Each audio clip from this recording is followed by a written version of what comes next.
Hello, everybody. Welcome to the Claw and the King podcast. I'm glad to be back. I think we all are glad to be back. It's been a bit of a while, just a couple of weeks. Thanks for coming again. We've got a lot of sports to chat about. I think a lot has happened, especially over sort of various different sports. You know, football's heating up finally, and you've got, you know, just different things going on. Did you want to start off with something first? Did you want to start off with basketball or... I reckon NBA is probably where we start. Yeah, a lot of surprises early on. I mean, it's been pretty shocking. Amount of absolute choke jobs going on at the moment. Yeah, these playoffs are just... I want to ask you first, who is the biggest choke artist so far in the playoffs from an individual player standpoint? Individual player? Got to be Jackson Hayes. Right. No, I'm talking about like actual solid players. Okay. Look, Tatum's in the conversation for sure. He's more than in the conversation. Tatum definitely springs to mind. Who else? Has anyone else been that bad? I think there's been a couple. I mean, like, I'd say Halliburton, but he's had like 2 game winners, so it's hard to say. No, you wouldn't say him. So we could go through this. Obviously, so we talk about the Pacers. They're doing well. I think it's more SGA versus Tatum for this one, for me. SGA, watching him... He hasn't been bad. Are you serious? Well, it's glaringly obvious that he should be nowhere in the stratosphere of conversations. Did you watch him Jokic, game 3? Did you watch the fourth quarter? Yeah, okay, but he had like 30-something in game 2. He was foul baiting like every game-winning shot. It was insufferable to watch. Jokic had a stinker in game 3, but like he just missed shots. This guy is driving into the paint and leaning and trying to get fouls to win the game. And that is the dumbest thing you could possibly... I get you're trying to foul bait, great. But that shit in the playoffs on fourth quarter, you know, under a minute stuff, that barely gets called unless it's glaringly obvious. How many free throws? I mean, it happened with Brunson in the Knicks-Celtics series, but how many times do you see free throws decide a game? If the game's tied or if a team's down 1, you barely see fouls get called under a minute. So the fact that he's foul baiting twice within that span is ridiculous to me. I think it sort of illustrates his impact on winning. Probably not as great as people are talking about. But look, as much as I dislike SGA, he's not having as bad of a second round as Jason Tatum. I mean, that guy is... I mean... He's the worst superstar ever. He's got to be. Yeah. And that's the thing. You hear, like, I watch Bill Simmons a bit, and he's a big Celtics guy, and you hear these Celtics fans trying to, like throughout the year, trying to convince us that Tatum is, like, unbelievable. Like, he's taken a step this year. He's taken over the team. And we all know last year, a key reason why they won the championship was not Tatum, really. It was Brown. Jaylen Brown really carried them, especially... in the latter rounds of the playoffs, sorry. And Tatum, they're telling us throughout the year, Tatum's taken a step. Tatum has taken this level of control, and he's a lot more direct, and he's not, you know, just springing up stupid threes all the time.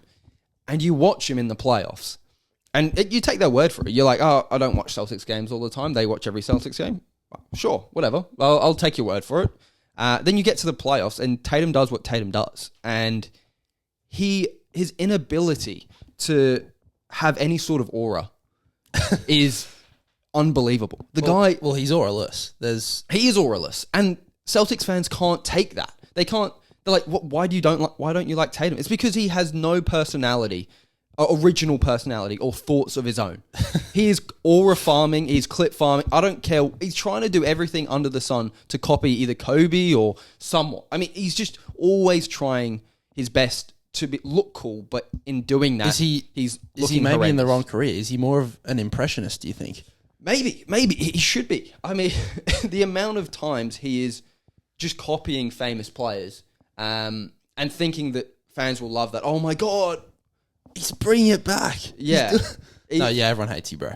And look, Anthony Edwards, just to sort of pivot, Anthony Edwards is having a couple of stinkers in the playoffs, but he looks good. Like, he looks paused, but he looks cool. He has a level of aura about it. This guy is original. He's throwback. It's authentic. It's authenticity when you're looking at And Anthony Edwards. When you look at Tatum, it's the opposite.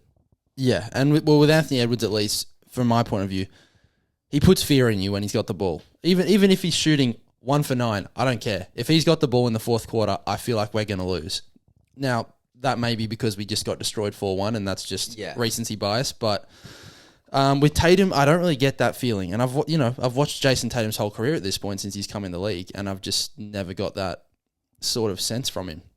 So yeah, he's been obviously very disappointing. But last year we said the same thing. He was terrible the whole playoffs. They just ended up winning the championship because their team was that good. The team would have won without him. Yeah. So yes, and I would say this year for sure, everyone's starting to actually get on Tatum and be like, bro, you can never be spoken about in the top level of players in the league if you're going to keep doing this in the playoffs. But that's the thing. That's what Celtics fans were saying during the regular season. Like, he is an elite level superstar. He's a top 5 player. His availability, his defense, his versatility. They were saying he is a top 5 player. And you watch him in the playoffs, and he's a shrivel. He shrivels up. You watch. I mean, just the last shot in game 2 was just horrendous. Terrible. Hit Mitchell Robinson on him, created space multiple times, could have shot any time. But instead of doing that, he decides to dribble out into the corner where Mikal Bridges and 2 other Knicks players are, and they just block. And he tries to. He goes up for the shot, tries to pass out of it because he realizes he's smothered, and then Mikal Bridges steals it from him. Some of the stuff that he does is, inexcusable. And I think, Celtics fans right now are a bit like, okay, maybe we were hyping him up a bit too much. And look, are they in trouble in this? I still think the Celtics are probably going to win this series, especially after they win today. But it's impossible to gauge whether the Celtics can go far in this playoffs because we don't know how Tatum's going to respond in future series. And just taking the Knicks series as an example, the Knicks, I believe, had not beaten a top 3 team in the NBA the entire season until this series. They did it twice in a row. So yeah, I mean that's not a good look when. And the Knicks are a good team, but they just went 7 with Detroit, scraped by Detroit, who are a young, inexperienced team. So it's not like New York is some juggernaut team. No. Obviously, Brunson's a great player. Cat is a bit up and down in the playoffs, and the rest of them, they're just good, hard defensive players with a bit of offensive skill, I guess. But yeah, so the fact that the Celtics have struggled this much, and yes, I would probably still pick them to win the series from here, but it is going to be a tough ask going down 0-2. There's not really much room for error at this point. So if Tatum does have another stinker, if Jaylen Brown doesn't show up, which he's also been disappointing as well, then there is a world where they lose this series, and then it's probably, were they favourites coming into the postseason for the chip? I feel like they must have been second, if not first. 100%. So it would be a highly disappointing season. One other guy that I just thought of to throw into that conversation is Jalen Green. He had a terrible, terrible postseason. Yeah, but I think it's different for him. He's not rated highly in the league. Well, he was he an all-star? He was a borderline all-star. Yeah, he's talked about amongst fans because he highly rated prospect coming out of high school, went to the G League, highly drafted player. I think he's rated a lot higher amongst fans who don't sort of watch the game a lot. I don't mean he's a superstar, but I think he just had a terrible playoffs for the team's leading scorer. But that's my thing. It's like throughout the regular season, people were like, "Is Jalen Green hurting the Rockets at the moment? Is he really adding to their team?" Whereas like I said, with Celtics and Tatum and OKC with Shea, you're getting these superstar level players that playing elite in the regular season and then just collapsing in the playoffs. I think Jalen Green had some really key flaws in the regular season that's the reason why everyone and their mother really wanted to play the Rockets in the first round was because they saw through this team was like, look, they've got good players, but do I trust Jalen Green at all in the playoffs? Not really. So Jalen Green's a good one, but I think that's just more pointing out a player who has a lot of the ball who didn't show up in the playoffs. Yeah. Okay, sweet. We can quickly review, I guess, the teams that lost, or specifically our teams and the outlook for the seasons. Do you want to start with the Clippers? Can do. I mean, yeah. Look, Honestly, they had a pretty... Like, that was maybe the best first-round series ever. yeah. Well, I mean, obviously, great. Game 7 was terrible. Fantastic. Well, look, and you're seeing with the Nuggets now, it's just like, if we would have played any other team, I feel like we probably could have won. You watch how good the Nuggets are in 2-minute drills. It's insane. And the Clippers historically are not good at that. And we choke a lot of leads. So, yeah, I wasn't surprised that we lost, especially in Game 7. I think and people were saying at the start of the series, especially in Game 1, where like, oh, look how good the Clippers-Nuggets series, it's going 7. It's definitely going 7. The Clippers away from home played so well and were so close. But what I kept reminding people was that you have to win those games. That when you get that close and you lose, you don't get those opportunities often. And you need to close out the close ones, because in any series, you're going to get at least 1 to 2 blowout wins on either side. Or 10-plus point victories on either side that you really shouldn't win. That one team clearly should win the game. And it's a bit different in the Knicks-Boston series, but that's a different conversation. But you get these close... The rest of the games, or there might be 2 or 3 close games in a series. You have to win the majority of them to win the series, obviously. So my thing is, the Clippers, as good as we looked towards the end of the regular season, as good as we looked at parts in this series, the problem still remains that we have an inability to win close games. And yeah, people are saying blow the team up. Is that a real possibility? No, because we don't own any of our picks. And we're good enough at the moment. We've got a good enough sort of supporting system and supporting cast where it's feasible that we just run it back with the same team and we, try again. When at first you don't succeed, try again. Yeah. And it just feels like we get these kind of matchups. And you could say, look, if the Nuggets didn't fire Mike Malone, would we have won this series? Probably. You think? I think the Nuggets look like a completely different team than they did throughout the season, really. Yeah, it's just you're seeing it. That they're up 2-1 against the best team in the NBA by a country mile, and that says a lot. And it sort of reiterates, and it was the same last year when we lost to Dallas in the first round. People are like, oh, how did the Clippers lose? Obviously, we had injuries in that series. Shock. But Dallas make it all the way to the finals, and they're stomping through the West, and they're beating all these good teams, and you're like, okay. As a Clippers fan, you understand it. You're like, fuck, why do we just get matched up with the toughest opponents all the time? But then in saying that, you got to beat the best to win. So, look, that you do. I envy the East sometimes as a Clippers fan. I mean, I wish I was the friggin', whoever. I mean, even the Celtics or the Pacers. I mean, just the amount of easy matchups there are in the East is criminal. But we don't get that. And you got to just accept it. And, yeah, as a Clippers fan, there's not much hope, but we just went Well, out. I guess the main hope is that Kawhi finished the season healthy. So as long as he doesn't have too many off-season expeditions, he could hopefully be healthy to start the season. Yeah, look, we could get off to a hot start next year and they'll get injured and then he'll probably come back to the playoffs and then we'll be good. Yeah, but you got to respect Kawhi. I mean, to come back and play as well as he did, I don't think anyone thought he would ever get to that level again. Well, he played well to start, but he needed to be better for us to win the series. That's point blank. But he was pretty good. Yeah, no, he was. He wasn't like in game 2. He was peak level Kawhi.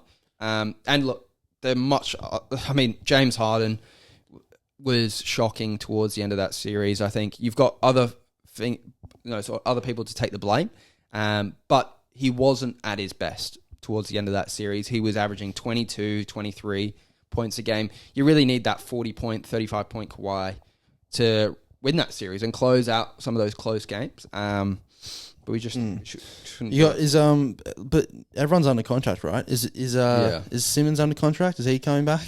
No, God, no. Hopefully not. I mean, yeah. Inability. It was just funny seeing him just get thrown out there for 5 minutes a game just to... Yeah, he was horrendous. He was horrendous. But no, look, for the future, nothing's going to change, I don't think, really. Zoo's tied down 12. I mean, people are linking Giannis to us. I don't know if that's realistic or even a good move because I don't want to trade any more first-round picks, honestly. I think there's going to be a point where we need to blow it up. When we're... Not for Giannis? No. I don't think Really? so. Oh, Giannis is a great player, but it is such a risk in terms of the window. And look, maybe you have to take that risk to win championships. But in my opinion, to trade away, young players and first round, like three first round picks. You don't really have any good young players. Yeah, but look, my opinion is on the first round picks is the main thing for me. I can't comprehend sort of giving away more of that. It's already a tough sled. We need to rebuild at some point. And I think the best route forward for Clippers fans and the Clippers team is to have the next 2 years competing. And then once we have control of our picks, we blow it up and we try to work through the draft. That's the best way forward. And that's how we have to build. And yeah, look, you might say getting Giannis is good, but it'll be pain it'll turn into pain. He might not re-sign. There's just too much risk involved for me when we haven't had have control of our picks for a while. So I wouldn't. Right. Okay. Fair enough. That's a safety first approach. Really beta but stuff, when you've been scarred by trades and by that Paul George SGA trade, it's hard to sort of pull that trigger again. Yeah, it's easier to say as a Lakers fan. As a Lakers fan, I'm pulling that thing all day. When you get Luka, I'm trigger happy, baby. A bag of donuts, then maybe it is a bit easier to say yes, but yes. Harder. And speaking of the Lakers, they were also a first round exit. That's true. We can sort of review that series and the Lakers season in general. Now we were the third seed, a pretty solid favorite going into that series, so it's hard to say this season was a success when it ends the way it did. Yeah. There's obviously glaring issues with the roster. That the lack of any proficient center is probably the number one issue. Jackson Hayes was clearly a fraud. His regular season performances were, I don't know what they were, but they obviously weren't real. No. So, I mean, and the fact that Luka, if you cannot be a decent center with Luka Doncic on your team, you must really suck because he makes Derek Lively look like an all-star. So, that was obviously tough to watch. It's really scary times because, LeBron is not guaranteed to come back. I think the overwhelming sort of presumption is that he will come back, but he's not guaranteed to come back. Luka hasn't re-signed yet. He could... I think I think he will, but it's not done yet. Yeah. And until I see it, I'm not going to, hold my breath. So that is obviously a priority. I've seen Austin Reeves also is going to probably opt out of his contract, I think, when it expires next year and test free agency because we can only offer him like 4 years, 90 or something. So again, that's going to be another issue. But Austin was disappointing in this series as well. Everyone was disappointed. Luka, it's hard to criticize a guy that basically averages a 30-point triple-double, but he was not as good as he was last year in the playoffs. And he is unfit. And I know that's what everyone says, and it's like, for Luka Doncic, you can be unfit, which you are unfit. That's just a fact. You can be unfit and be an all-NBA player the next 5 years and do average, 28, 8, and 8. But is that going to win you a championship with this team? I would guess not. Yeah. Look, I understand. I would have a lot more optimism going into the year because I think your problem is so clear, and you do have a real shot at competing next year. And next year, it is one and done next year. I think after next year, LeBron will probably be done in terms of being a real contributor on a championship level team. He'll be done. Austin Reeves, like you said, his contract's coming up. You're not going to be able to re-sign him most likely. So you'll either, if the season's going bad, you probably trade him. But if the season's going well, you'd probably have to keep him and sort of hope that you do win the chip and you do go all in and it pays off. But the clear problem is the lack of big men. It's so obvious. And I think once you sort of make a trade, or I don't know if you draft somebody or... Well, we kind of did make a trade. And... Who? For... the Hornets guy, what's his name? Oh, yeah. Yeah. Imagine if we didn't rescind that, we probably would still be in the playoffs right now. I don't think that. I think that. No, I don't think that at all. Mate, we let Rudy Gobert drop 30 fucking points. Yeah, but Mark Williams is a bad defender. He's not. Rudy Gobert, 30 points. I still think you get dominated in the paint, even if you have Mark Williams in that series. Look, the Wolves are a very good team. Rudy Gobert, I'm going to say this again, 30 fucking points. Yeah, look, he had the best game of his entire career. Yeah, in this series. Yeah, look, that's not a lie. I think Rudy is, a solid center, and I think it was sort of exemplified, and it was exaggerated by the fact that you had a lack of a center. But I think that even if you had a Mark Williams, I still think you get dominated in the paint, and I still think you lose this series. So I think it was a case of Luka did look a bit overweight. He wasn't as healthy as you would like. I think LeBron wasn't healthy. I think it was just a case where you played so hard in that regular season once you got Luka, and even like a couple of weeks before you got Luka, and you really turned your season around. But it's like you peaked too early. You definitely peaked too early, and it was a case of. But I think it was just weren't physically ready for the playoffs. But I think it was just a case of we played regular season basketball similar to the Houston Rockets, where I don't think the Rockets necessarily peaked too early. I just think their style of basketball doesn't transfer well to the playoffs. And I think that the same argument can be made for us. Now, JJ Redick, does that come onto him? Now, he's a perennial good regular season player and disaster in the playoffs. So maybe he's transferred that over. No, I think he's a good coach. I think Lakers fans probably might over-exaggerate how bad it was. I think it's just a case of it was a bad matchup. You have clear holes that you can easily address. But we have bad matchups every year. It's just... It's a West. Everyone has bad. I was just saying with the Clippers. The Clippers always feels, as a Clipper fan, that you get bad matchups. But you're just going to have to do that. I mean, you're not going to... Unless you get the 1 seed and you get to play Memphis or... Yeah, but a big man is easy to get. It is the easiest position to get because so many teams have one. And a lot of them are surplus to requirements. How have we ended up throwing out Maxi Kleber on the fucking floor in Game 5? Yeah, I didn't even know he was on the team. Yeah, I hadn't seen him. Yeah, no, look, I get that, but again, it's just a case of trading for a Robert Williams, trading for a Nick Claxton. These guys are gettable. It's not impossible to get these guys.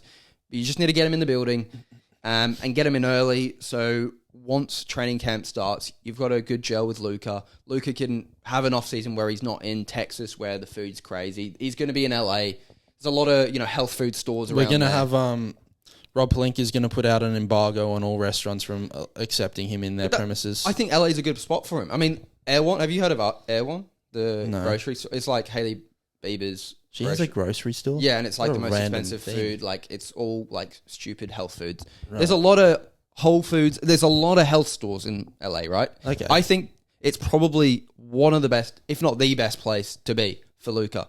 I think you see with Zion, you see with Luka, sending them to New Orleans and Texas is just, it's a recipe for disaster. None of that body positivity in LA. It's fucking and look, skinny all day. Everything on my TikTok is basically Luka highlights.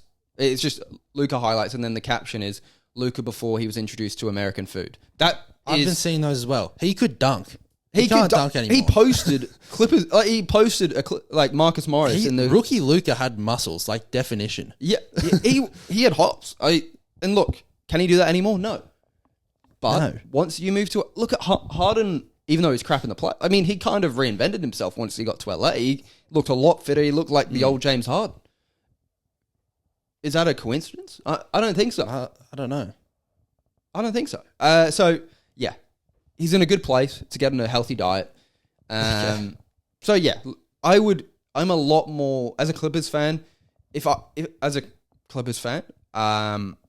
could choose to be in the Lakers situation or the Clippers situation, I'd 100% choose the Lakers. It is such a good situation, and all you need to do is really build a solid defensive team, especially in the paint around Luka and LeBron, and go for it this year. Now, next year it might not pan out, but who knows? Who can predict anything in life? Who knows? Well, yes, I guess there's It could be a nothing you Bucks. can do. I But mean, the hope. Bucks went all in, and look what happened. They won one chip, and then they didn't do anything else. But that one chip was worth it. So Yeah, but just all I need is one more chip. I just need one more chip. For LeBron, I just need one more chip. Imagine if he announces next year as his retirement season, he wins it in his final game of his career. That'd be cool. That's movie. That would shit. be cool. That's movie shit. That would be cool. Anyway, I don't want to go harp on about these teams anymore. Really, the teams have been. These eliminated teams, they're a bunch of crap. Okay. I mean, who are we yapping about? The Rockets. Yeah, we can start with the Grizzlies, eliminated teams. They're sacked off. Let's quickly go into each of the semi-finals and who we think's going to win from here. Obviously, we're halfway through the series at this point. Obviously, OKC Denver. We can start there. OKC kind of being fraud checked. I did predict this. I predicted whoever was going to win out of the Clippers and the Nuggets would beat the Thunder. And look, although you could say Thunder probably have been the better team throughout the series, the Nuggets have won the 2 close games. Aaron Gordon has been... They've won the 2-minute drills, and that's amazing. And that's just what the Nuggets do. Jamal Murray turns into a god. Jokic is obviously Aaron Gordon already a god, and Aaron Gordon has been he's insane. won 2 out of the 3 games. He's turned into prime Kobe Bryant in the fourth quarter of these games. Yeah. But he does that every year. He gets posters in the playoffs. I mean, during the regular season, every year you think Aaron Gordon can't even dunk anymore. This guy's washed. Yeah. And then gets to the playoffs and he's unreal. Yeah. No, he's a great player. It's going to be a tough one to predict. I think how badly the Thunder won in Game 2 was a bit of a red flag. It's hard to predict. It is really... I'm probably going to go Nuggets in this one. It might be a game... That's the thing. I'm going Nuggets in 6. I think it's either Nuggets in 6 or OKC in 7. Because I looked at that atmosphere for the Nuggets in Game 3 and it was electric. I mean, the fans were going crazy. It was just... you feel with Denver, it's like the Utah situation where the crowd is almost on top of you. They probably have the biggest home court advantage. Yeah. Because it's hard to breathe there, pretty much. So... Yeah. And the fans are crazy. And the fans. So, yeah, I would go Denver in 6. I just trust Jokic, obviously, way more than Shea. The rest of the team, it's their first playoff run. Like I've said this entire year, Jalen Williams, he doesn't know what he's doing in the playoffs. Chet Holmgren, he doesn't know what he's doing in the playoffs. Yeah. You know? I'm with you. I'll go Nuggets in 6. Okay. Moving on. So, next series in the West is... Warriors-Wolves. Warriors-Wolves happening right now. Let's actually... I'm going to have a quick gaze. It's pretty much tied up when I checked. Now, obviously, the major story is Steph Curry is injured. He's done his hammy, so it's honestly long odds that you'll see him back this series. Very rare have I seen a hamstring injury be a week. But the Warriors are competing. I mean, they're up 1 in the 3rd quarter. Jimmy's having another playoff Jimmy game right now. So this is a really tough one. The Wolves are not closing this out like they should. I mean, they should be 2-0. It should be a sweep for them. I mean, the Warriors are literally... They cannot score. They cannot score. I'm still going to go Wolves, but I'm going to go Wolves in 7. In 7? Wow. Yeah. Okay, so I think that might give Steph a chance to come back. Yeah, but I think they still win their home court no matter. I think if he's coming back, he'll be rushed and it'll be not the same self. So he won't be able to do as much running. It'll be easier to contain him. I think... Yeah, I think it'll be Wolves in 7. Well, yeah, can Jimmy's hatred for Minnesota just fuel him to have one of those demigod series again? Maybe. I'm going to go Warriors in 7. Oh, just because I have bandwagon onto the Warriors. It's a prisoner at the moment, isn't it? Well, yes, Warriors are now who I'm going for the rest of the playoffs, which I cannot believe I'm saying because I spent 5 years absolutely hating this team. I'd much rather Ant-Man do that win than... No, I just love Jimmy. You just love Jimmy. I can't stand the Warriors, so I will be rooting against them. East, Celtics, Knicks. Celtics, Knicks. Again, tough. I'm going to go Celtics in 7. Yeah, same. I was about to say that, yeah. And I said earlier in the pod, I think this is more of an indictment on the Celtics in the future rounds, or maybe in the finals, because, I mean, the Cavs... I mean, we'll get on to Cavs paces, but... yeah, I think Celtics in 7. I think it gets to Game 7 and I think they win their home court. The Knicks cannot score at the moment, especially outside of the fourth quarter. So, look, they're a clutch team at the moment, but they need to be able to do something in the first three quarters to win this series, and they've just shown no evidence of doing that in the first three games. So, yeah, I'm going to go Celtics in 7 as well. We're very agreeable today. I don't know what it is. I think these are kind of easier to predict, I feel like. Maybe. And then, obviously the final series again, Indiana have gone up 2-0 against Cleveland. Cleveland obviously win game 3. They finally got Garland and Mobley back. So, similar situation to the Celtics where they've dug themselves a bit of a hole, but they're probably the better team, or they are the better team. Well, all the Cavs and Pacers fans out there are wondering, why haven't they talked about the Cavs and Pacers yet? And the real answer is, why the fuck would we? They're a joke, both of them. Now, look, the Pacers may be less of a joke, but, I mean...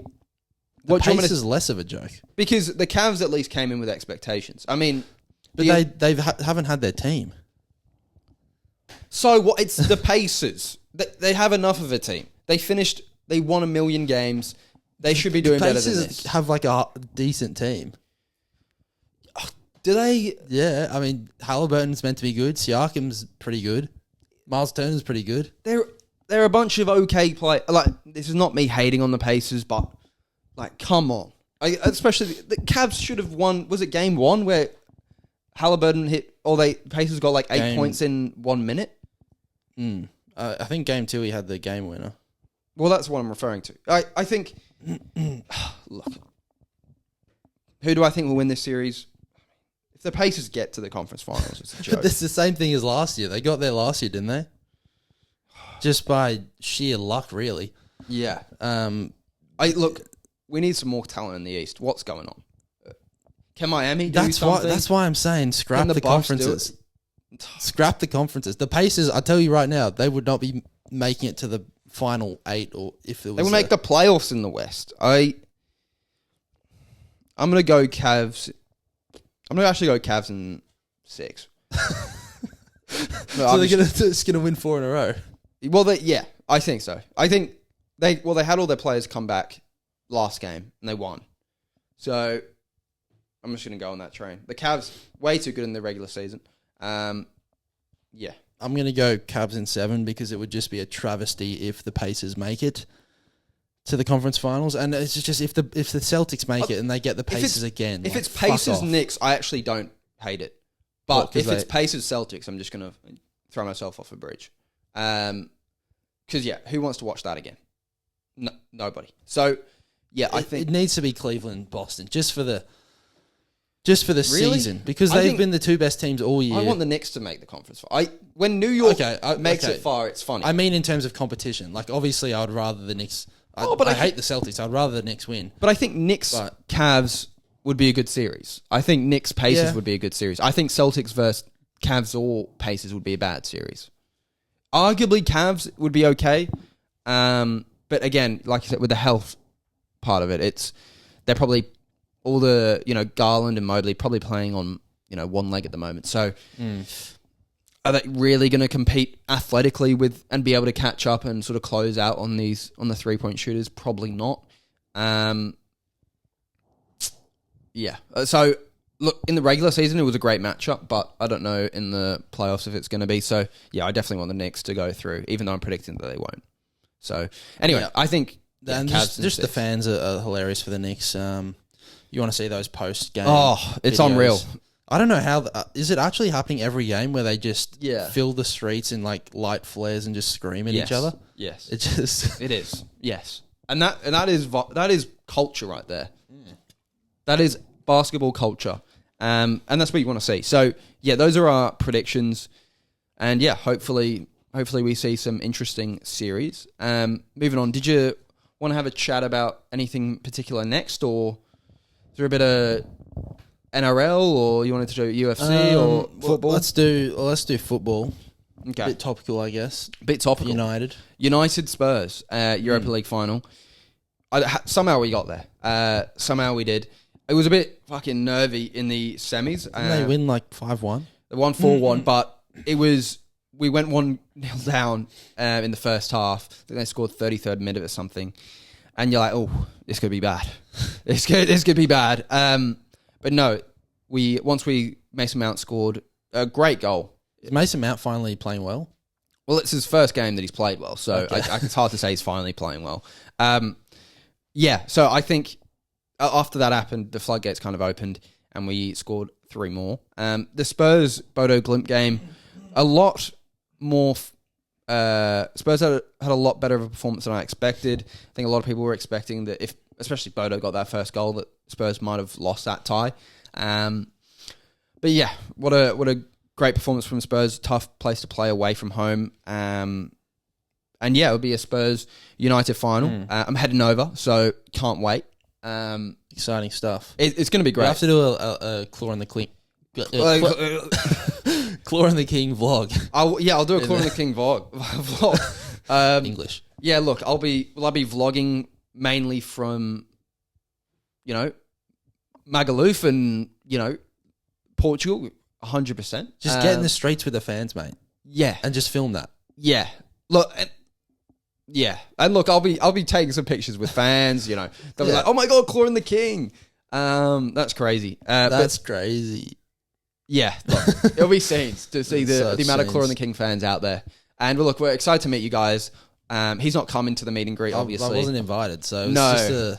No, look, it's a meet and greet. Yeah, he wouldn't get it. He's not a real fan. I don't greet with fans. Yeah, like he's quite a private person.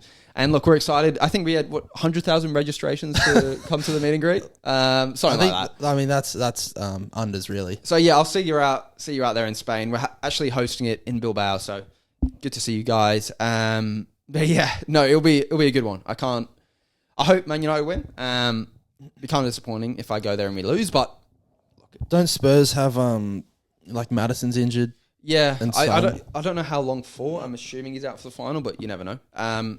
But yeah, it's a big game. I mean, obviously Ange versus a lot of Australians will be pulling for Spurs because of Ange. But no, it's a good game, and both teams are shithole in the Prem, but it could be okay. I know. I love how in European football, if your season's terrible, but you do something in one tournament, it kind of just saves the whole season. Yeah, it's like the NBA Cup for the Lakers. Well, not really. No one gives a fuck about that.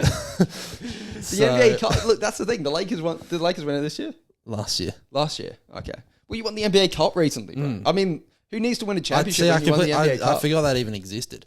Yeah. Yeah, I guess that's an example of not how to run a in-season or separate to a league's tournament.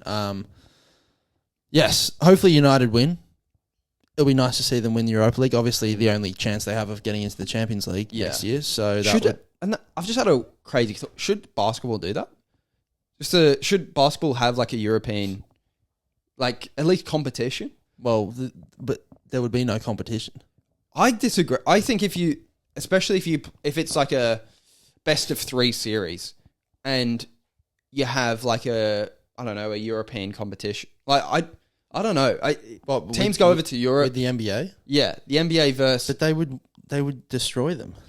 That atmosphere is a bit crazy. I don't know. Maybe it's the winner of the NBA Cup goes over and wins. I don't know. Might be But see, the way the NBA teams would react to this is like, we don't want to have to play more games than the other teams. Yeah, and then they'd shut it down. Yeah. This doesn't count to 82 games? Because they're all divas like that, and they don't like playing. So only if you pay us $10 million to do it, then we'll do it. No, I think that's kind of cool. Anyway, I don't know why I got sidetracked there, but yeah. So Arsenal went out in the Champo. Did see that. Great stuff. That's what you want to see. And Barcelona did as well. So it'll be an Inter PSG final. Kind of dead final, but for a United fan, I think it's kind of good because it's like I'm not hating on anyone. Well, yeah, there's no hate watch there. There's no team that I wouldn't want to win. So I wouldn't want Barca to win it. I wouldn't want Liverpool to win it. I wouldn't want City to win it. I wouldn't want Arsenal to win it. I wouldn't want any English team to win it. Apart from maybe Spurs, I wouldn't hate if they won it. But then I wouldn't want Barca to win it. I mean, there's a couple of I wouldn't want Bayern to win it. There's a couple of European teams that I wouldn't want to win it. So when you get to it, PSG, Inter, not the end of the world. Pretty good actually. So yeah, that one, and then Chelsea are in the Conference League final.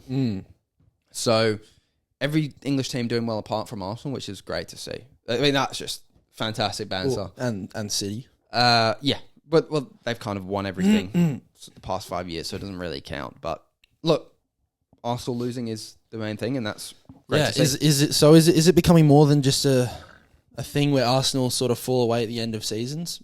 It's happened the last couple of years, I think. Yeah. Is that? Oh, I think... Is Arteta under any pressure? No, I don't think he is. I think most Arsenal fans are still behind him, but the radical ones are saying to get him out. Look, as a United, you've always got to think, as a United fan, would you rather him be sacked or would you rather him stay? And I would rather him be sacked. I think he's actually done quite well for Arsenal. He's turned them into a team that is competing for big trophies. And I'd rather them reset and try and blow it up, and because I think that would be worse for Arsenal. However, you do have to look at his trophy record. His trophy record is not good. His inability to close out seasons when he has it in the bag, and people are going to say, well, he came up against the best Man City team of all time, or an elite. How is he meant to compete with them? He had it in the bag. Like, Arsenal were first, and they really had a shot at it for multiple seasons, really. And they haven't been able to close it out. And it's the same with European competitions where you lose to an Olympiacos. He has had some really bad, both domestic and European nights. So, yeah, look, as a United fan, you want him to be sacked because I do think he's the best option at the moment for Arsenal.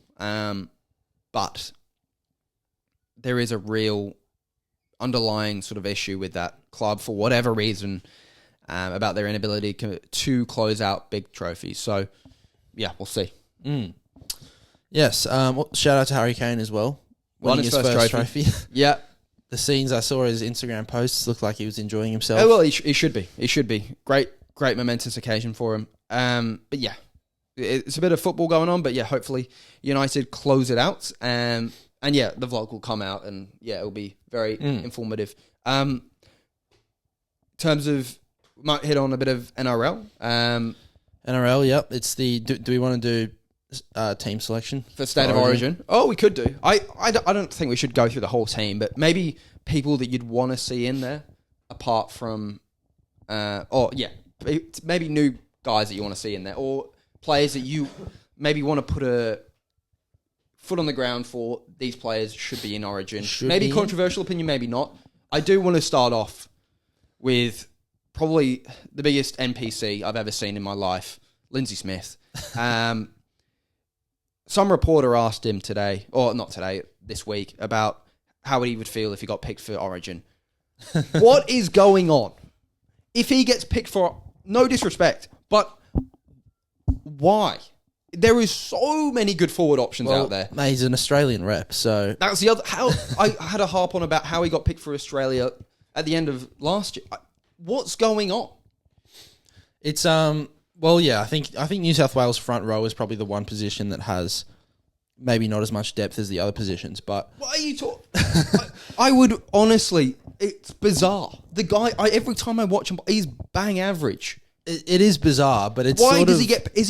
Is there like an inside job going on? Is he some way connected to someone? I don't know. But to be fair, last year he was actually pretty good. Probably not deserving of playing for Australia, but he was pretty good. And it sort of happens in the NRL once you do get that rep jersey, whether it be State of Origin or Australia, you're kind of just always in the mix or at the top of the list because you're seen as a rep level player now. Yeah. Like I would guarantee you, if Lindsay Smith wasn't picked for Australia last year, no one would mention him in the New South Wales team. Why was he picked for Australia? How did that happen? You're going to have to ask Mal Meninga that, mate. But that's the thing. Mal Meninga, like all these guys are like at the top of rugby league are like Lindsay Smith. He's a guy. I don't get what they see. Well, it's probably because he's like a front rower on the team that just won 4 comps in a row. You explain to me. You're a Penrith fan. What is he doing? Like how... I watched him yesterday. The amount of meters he did not gain after a hit-up was bizarre. The issue with Lindsay Smith this year as opposed to last year is he's having to be the main front rower, obviously, with James Fisher-Harris leaving. Leota probably isn't having as good a season as he has in previous years. And the issue I'm having with Lindsay Smith especially is he's trying to do everything. Like, I'm seeing this guy just try and put footwork on every run, flick it out the back, like put kicks in. He's trying to play like Isaiah Yo. It's like, dude, relax. Just please run the ball hard. You're just creating errors. But he's with all not this big shit enough you're to doing. do that. Like he's massive. Is he? He's like 6'5". He's lanky. He's maybe not like thick, but he's huge. Pause. I just don't get it. Is he a bad player? No. But it's like why isn't... And he's good. He's good, but at the moment he's not playing well. I'd say I would as a Penrith fan, not often I wouldn't throw them into Origin conversations. But I wouldn't put him in there. I just don't get it. It's like, why isn't... I don't know. There's a ton of players you could compare. I mean, why isn't friggin... Who knows? I'm just trying to think of a player. Why isn't Jack Cogger getting picked for New South Wales? I mean, what's going on here? I think he's better than Jack Cogger. Yeah, that's a bit disrespectful. But I'm just trying to think of a player, like an equal sort of comparison here. Why isn't Tallis Duncan in the New South Wales team? Why isn't the most Sean Kepi. Average... Yeah, why isn't Sean Kepi in the New South Wales team? What's going on? He's better than Sean Kepi. I'm not... Is he? Yeah, he is. Why isn't Max King in the New South Wales team? Well, Max King's actually in the conversation. Anyway, Max King's been really good this year. He's been good. He has been good. Anyway, okay, so do you have any players specifically that you think need to be in the team? Any main sticking points? Or any bolters, I guess? I think there's a couple. I think after watching Latrell on the weekend, I was like, yeah, he's got to be in the team. I kind of had that same realization, which really pains me because I hate how he does this every year, where he's dog shit for 8 weeks. Well, I think Bradman Best got a lot of sort of runway after the Magic Round performance and the Magic Round game and how well he played in that one. Bradman Best. He's got to be 5th in line. He won us the series last year. I don't know. You've got it. You have him ahead of Latrell? No, I don't anymore. Ahead of Turbo? No. What I'm saying is he had a real pathway to get to that centre position for Origin. And I think he would have been a real option. And I think a lot of people were considering maybe leaving Latrell out prior to... Obviously, he's been injured. He's had a couple off-the-field stuff. People were considering, is Latrell the right option for Origin? And I think he locked it in. I mean, single-handedly won them the game. Yeah, and it's just... It sucks. Because he has no effort. He plays one good game right before Origin starts. I'm a Roosters fan, but it's different when it comes to Origin. Origin, you want your best players out there playing the best. But it just doesn't seem fair that he doesn't put together a good season, but he's just a lock every year. Fair. I don't care if it seems fair. You have South fans complain about that. The main thing is we need to pick the best players for Origin, and Latrell at centre is the best centre on both sides, period. So I don't care. Get him in the team. Okay, and look, I did have that same thought. I was like, you cannot leave that out, unfortunately. But the issue becomes New South Wales are so unbelievably stacked in the outside backs. Who do you leave out? Because Toto is obviously a lock. If we're saying that, you don't think he's a lock, I would pick him, but I think there's a bit of hiccups going on. He's literally the best winger of all time. Look, should we get Charlie Staines in there? That's the real Charlie question. Staines is first reserve, but okay. So let's say we've got Toto, Latrell, Stephen Crichton has to be in the team. Yeah, of course. Yeah, and then you've got one wing spot, Lomax. So Turbo's out. Yes. See, I think that's crazy. I don't think that's crazy. I think he's injury prone. Does he impact winning for Manly? Absolutely, but see, but Laurie this Daly, is where we got into trouble, and people, obviously reference when we absolutely smashed Queensland a couple of years ago when we had Turbo in the centres. I get it, but we also had a point in time where we picked Gutho in the centres because we thought he was good. We need to fucking stop trying to put fullbacks in the back line when they're not in the back line. Turbo's different though. He can obviously play centre, and on the wing, Jacob Kiraz is right there as well. He's in the. I would not pick. He's close, mate. But I'd probably still go Lomax, but no, you got to go Lomax. Yeah, but honestly, what I could see happening, and Joey has said it, is I could see Laurie Daly picking Turbo at fullback. I could see it happening because I just think Laurie Daly is a guy that likes stars. Yeah.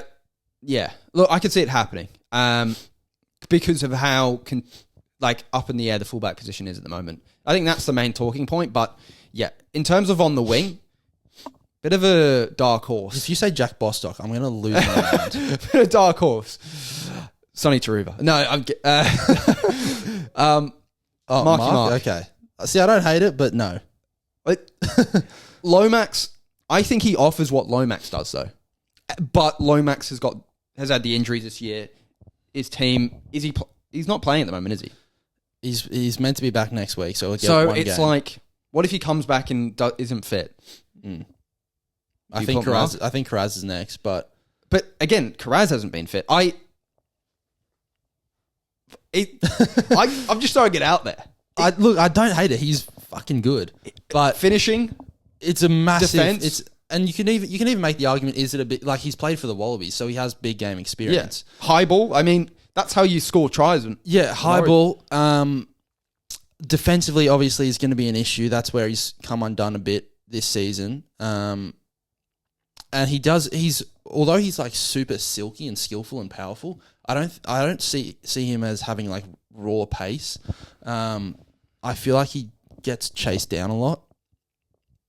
So no, I think you watched Anzac Day and you saw Gutho chase him down and it gave you just even when he's running, I just don't see him as a guy. He's not flat out. But you pace. can say this. I think the same about Lomax. I think Lomax has short burst pace and real good power and acceleration. But does he have the long field? I don't think so. So you could say that, and I could say I don't think Karaz is fucking rapid. I think he runs like he's a bit. But it's just. It's really hard to... You can't drop Lomax. He was so good last year. No, I think... Look, my point of view is if Lomax comes back next week, plays well, I think you can't drop him. But if he comes back, doesn't look on it, I think you should look at Marky Mark. I think that should be an option. Now, do I think Laurie will do that? No. I think Laurie will go, like you said, either Turbo on the wing or he'll go with a Karaz or he'll go with someone more established in rugby league. But if I hear anyone else say Jack Bostock, I'm going to lose my mind. Yeah. The least deserving person to be in an Origin conversation. No, if Jack Bostock's in there, I don't know what we're doing. Halves is an interesting one. It's not interesting. It is interesting. I think it's interesting. If you leave out the chin, but I think there's it's definitely no way interesting. in hell you can leave Cleary out. I don't think Cleary's getting left out. I think it's more an argument Moses or Luai. Just a personal thing, Moses. I would go Luai. But I'd go Moses. yeah, well, I guess that's where the conjecture comes, isn't it? Yeah, that is where it's tough. Who do I like? I think Laurie. It is a gamble picking Moses because we know Cleary and Luai work. Yeah. Oh. Yeah. Look, I think it's a gamble, but he clearly was like. If it was me picking the team, I'd be tempted to go Moses Luai. I would be. We've had this argument before, but Cleary, he's been iffy in Origin. He's not been elite in Origin. Is he the best player in the game? Probably. He hasn't had a good crack at Origin in 5 years because he's injured. Yeah. I think Moses in Origin last year was unbelievable. He was by far our best player. How does that guy not get picked the next year in his position that he played? Because it's just an unfortunate circumstance where the best player in the world wasn't available for selection, and the second best half. Mitchell Moses is probably the second best halfback in the NRL. Yeah, that's just Queensland just don't have the stocks. They don't have the troops. They're rolling out trash cans, mate. Yeah, get Brodie Croft back in there. They're wheeling out 40-year-old Daly Cherry Evans. Like, please save us, mate. Does Daly get picked? Yeah, he does. Because Dearden's not a halfback. Munster's not a halfback. Yeah. Look, I think Daly's been good this year. Oh, he's been okay this year. I reckon if Sam Walker was healthy, I think they'd consider it. If he was playing well, I think. I think he'd play well, but I think he'd definitely get considered. But that's for Queenslanders to think about. I think look, there's a lot of conjecture out there because we don't know what they're going to do. And the coach has changed. Because it's not often that you you'll win a series and have a new coach. Yes. So now because normally it's like if you win the series, you get first crack at the next. And the coach picks the same team. Yeah, but because there's a new coach, it's like, is he going to do that or is he just going to pick his own players? Because Madge really picked his own players last year. Yeah. He picked hard workers, Spencer Lenu, Cam McInnes to start the season, although that didn't really work. But Joseph Suwali, that was definitely fucking... Oh, it's hard to say if that would have worked. I don't know. Well, he shouldn't have been there, in my opinion. But no, but look, I think that's where the conjecture comes in. Would Madge have picked Terrell May last year? no, Or if hell Madge no. was a coach this year, do you think he would have picked Terrell May? I don't think he would have. Yeah, probably not. No. Terrell May, I was harping on about him last year and how good he was. I don't think his game suits Origin. That's controversial. People, every man and his dog. Last year you were saying he should be in, and I was like, he's just not. No, every man and his dog, and I was harping on about how good he was last year. But every man and his dog is saying, you got to have him in the team. He's got to be the first prop selected, and he's what, second or third in Dally M voting. His game is not power. You watch him play, and there are times where he gets driven back. He doesn't. Yeah, he's not. He's a finesse guy. He's a finesse guy. And look, offloads do work in Origin. I'm not saying stuff like that doesn't work, but his game is so good, and he's such a valuable player because he can play 80 minutes. You don't do that in Origin. You just don't. You need players that are going to put an impact when they're on. And I think he's just going to get into a situation where he's not having an impact. He'll get driven back in Origin. It's not like the NRL where in a normal hit up, he might make a couple of meters. Won't make many, but he'll make a couple. I think he'll get driven back every single time he runs the ball in Origin. And he doesn't, I've watched, a couple of his vlogs. He's obviously a big vlogger. He's a big vlogger, yeah. He doesn't seem like the type of guy that gets G'd up for anything. He seems really laid back. And, for State of Origin, I want my guys seeing red. Yeah. I want them... So, I think he's going to be... Look, he could just be a bit too chilled for Origin. I don't think... Nothing against the bloke, obviously, but... Yeah, I would probably not pick him. I'd have Spencer Lenu in there. I'd rather have someone like 100%. that who's going to go on and give And that's me what 20 people are saying. fucking Let's minutes. pick Terrell May and drop Spencer. And it's a classic case of making the wrong picks for Origin. I think Spencer was so good in Origin because he suits it so well. And especially in that role of coming a prop off the bench. I don't think we should pick Terrell May. And again, people will find it controversial, but in Origin, you need to get subbed off. You're not going to play a full 70, 80 minutes in Origin. So it's a case of how much impact are you going to have when you're out there? I don't think it's going to be anywhere near what it should be. And that's, again, controversial, but it seems like we're in agreement on that. Payne Haas, you're picking, obviously. Who's the other starting prop for you then? Mitch Barnett? I feel like it is just going to be Barnett. Like, I'm not probably his biggest fan, but I don't think it will be. I think Terrell May will get picked. Really? Okay. I think he will. See, yes, get picked. I could definitely see him getting picked. But I wouldn't be shocked if he isn't picked. But yeah, as I said, I feel like front row is the one position where New South Wales is a little light on. Yeah. We've got 25 back rowers, but front rowers, not so much. Well, Junior Baller's been better this year, but do we really want to go back there? No. Well, that's a question, and want to quickly move on to Laurie Daly, former Canberra legend. Does he pick Hudson Young? He's going to pick Hudson Young. There's no doubt in my mind. Yeah. And to be fair to Hudson Young, he's played very well this year. Now, we've already discovered and established the fact that he is an NRL level player, and he just doesn't have the game that transcends to Origin, where someone like a Liam Martin does, but he's going to get picked. And look, I don't hate it if it's Hudson Young Crichton. I don't hate that. That's diabolical. What? What do you mean that's Hudson? He's got. I know they played the same side. They both played the same side, but no Liam Martin. Liam Martin, if we're being honest, mate, Liam Martin out of the three has been in the worst form this year. He has, but that's where you got to throw. This is the Jake Travojevic situation. You got to throw form out the window. Obviously, That's what we haven't spoke about. Is Jake out? Definitely. Come on, let's not take the piss here. We're having a good little debate here. Let's not take the piss. If I swear to God, no, I just realised. Oh, that would be. It could happen. It could happen. We could be in a situation where it's Haas, Jake, and Terrell as the props for Origin. In that case, I think we're losing.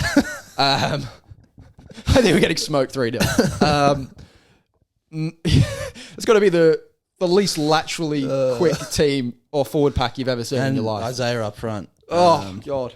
So, yeah, is that a question? No. Is Isaiah Yeo a front rower? Well, he's got to be locked because who else is locked? And look, I watched probably the best Victor Radley performance I've seen in a long while against the Dolphins.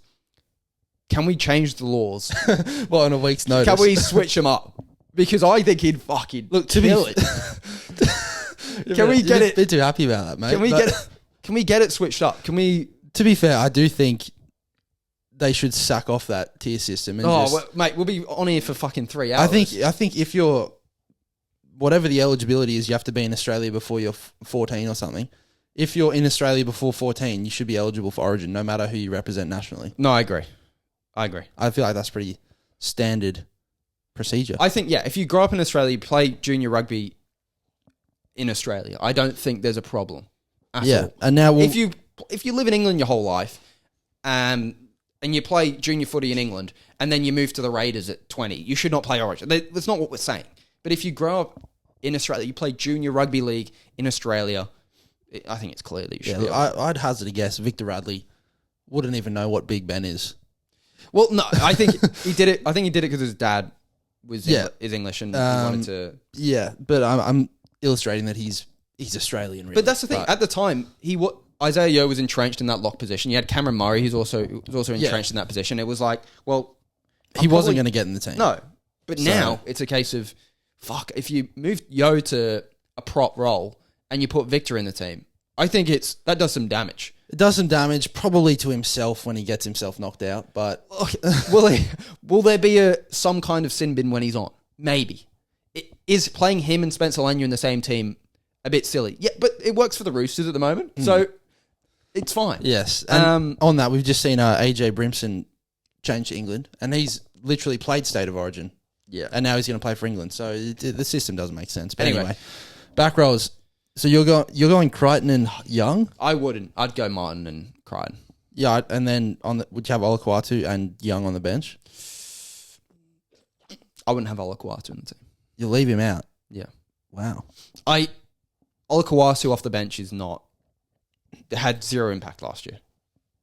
He's not. I think he's a bit inconsistent for me this year as well.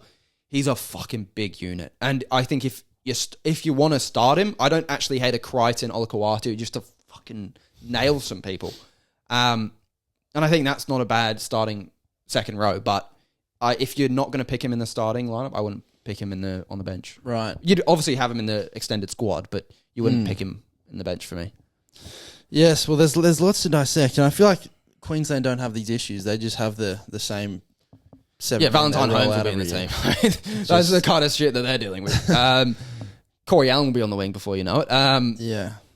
No, I think it'll be it's a tough pick, but you'd go Yeo at lock as well. Yeah, Yeo at lock. Has to be. I think he's on fraud watch. I think what fraud watch? He's fallen away. He's the best forward of this generation. No, I'm not saying that his career is fraud. I'm saying right now it's looking a bit. He's still playing well. A bit shaky. That's our team. I think he'll be captain as well. Anyway, that's our team. What about quickly just 9? Would you go Appy or Reese? I'd go Reese. I'd go Appy, but that's because everyone's going Reese. Robson will be picked. There's no way. No, he's one of the great Roosters, Reece Robson. He's one of the greats.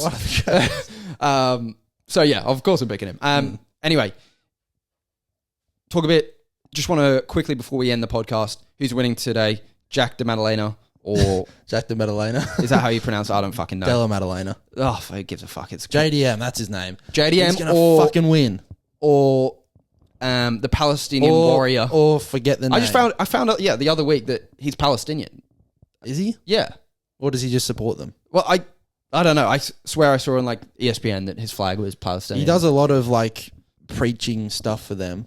Well, let's not get political. But anyway, who's going to win? Bilal? Anyway, he's going to get knocked out. That's the. I'm sorry to all those. A lot of people are saying that his style wise, it doesn't suit Jack. Oh, it suits him. Suits him well enough. Suits him well. Suits him well enough.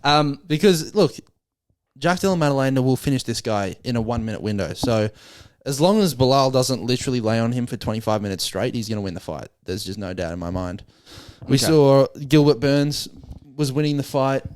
Jack had a broken forearm. 1 minute to go. Scenes. Gets up, knees him in the head, and finishes That's him. what you want to see. Bilal, he's just awful. He's awful. He's a fraud. He's not a fraud. He's he's UFC champion. He can't be a fraud. Okay. But for UFC champion standards, he's awful. Maybe the worst we've seen. Probably.